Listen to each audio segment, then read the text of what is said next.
হঠাৎ করেই তাপমাত্রা কমে যাওয়ায় ফেনীতে শীতের তীব্রতা বেড়েছে কয়েক গুণ। ঘন কুয়াশার সঙ্গে বইছে হিমেল বাতাস। আর এই শীতেই সবচেয়ে অসহায় হয়ে পড়েছেন ছিন্নমূলক খেটে খাওয়া মানুষগুলো।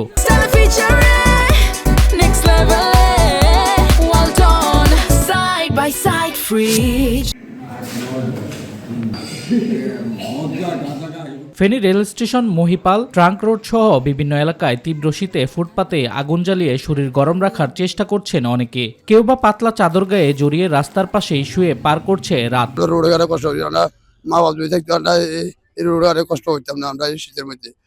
আপনারা তো পয়সা লোক, আপনারা ঘরে বাইরে বহুলালে হতো না, আমরা তো বহুলালে রোডে হতো লাগে। আমরা তো দুনিয়াতে আল্লাহ তারা কেউ নাই। এখানে থাকি, শীতে কষ্ট মষ্ট করি, এই হালে দিন যাইতেছে। আমরা দিতে পারি, দেয় না কিছু না। এটা এক লোক একটা সোয়েটার দিছে, এটা উড়ে থাকি রাইতে খাড়াই। আমরা শীতে বানের মধ্যে কেউ আঙুরে কিচ্ছু দিচ্ছে না, আমরা কিছু পাইতেছি না। এর ফ্যানের মধ্যে বহুত পয়সাওয়ালারা আছে, বহুত কিসিমের লোক আছে, এরাও আমাদেরকে একটু দেখতেছে না। আমি একজন দৃষ্টি প্রতিবন্ধী। আমাদের অনেকগুলা এইভাবে দৃষ্টি প্রতিবন্ধী আছে, শারীরিক প্রতিবন্ধী আছে, অসহায় মানুষ অনেক আছে। ঘর বাড়ি নাই, থাকার মতন কোনো স্থান নাই। কিন্তু আমাদের মধ্যে অনেক রাজনীতিবিদ লোকেরা, ব্যক্তিরা আছেন, অত্যন্ত ধনীশীল শিল্পপতি লোকেরা আছেন, কিন্তু কখনো অসহায় কষ্ট কালাস করতেছেন, এদেরকে দেখার মতো কোনো লোক আজ পর্যন্ত আমরা ফেনীতে দেখি না। এই কষ্টের চিত্র নতুন নয়। প্রতি বছর শীত এলেই একই দুর্ভোগ পোহাতে হয় এসব মানুষগুলোকে। শুধু ছিন্নমূল মানুষ নয়, তীব্র এই শীত উপেক্ষা করে জীবিকার তাগিদে রাত পার করছেন নিম্ন আয়ের শ্রমজীবী মানুষেরাও। কেউ রিক্সা চালিয়ে, কেউ বা মাথায় পণ্য বহন করে সংগ্রাম চালিয়ে যাচ্ছে। আমার কোনো ধরার মতন কই নাই, আমি একদম অসহায় ইতিমা।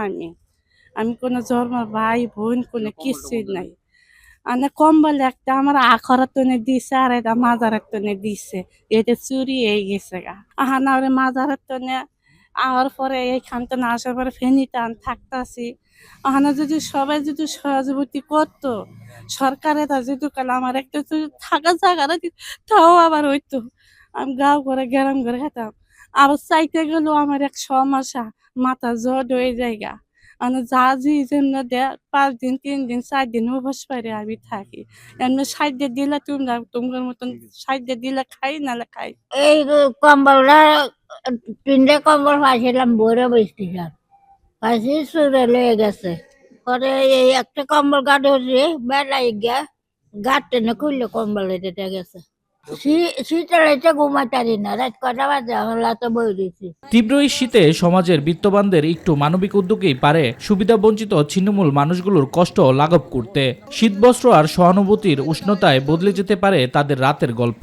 আমার একজন আত্মীয় রেল স্টেশনে এসেছিল, আমি ওনাকে আসলে বিদায় দিতে এসে এখানে যেই হৃদয় বিদারক ঘটনাগুলো দেখলাম, এখানে দেখলাম 2-3 জন মুরব্বী এখানে জ্বরে কাতরাচ্ছে।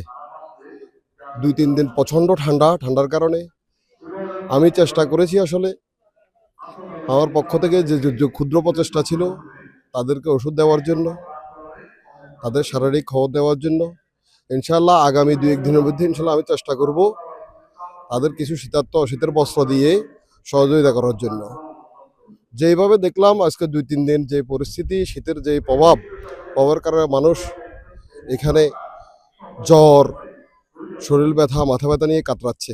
আমি সহযোগিতা করার জন্য চেষ্টা করছি এবং যত শহরে যত বিত্তবান আছেন তাদেরকেও আহ্বান জানাবো, আপনারা এই দুস্থ অসহায় মানুষদেরকে সহযোগিতা করেন, তাদের পাশে দাঁড়ান। শামস তাবরিজ উচ্ছ্বাস, মাই টিভি নিউজ ডেস্ক।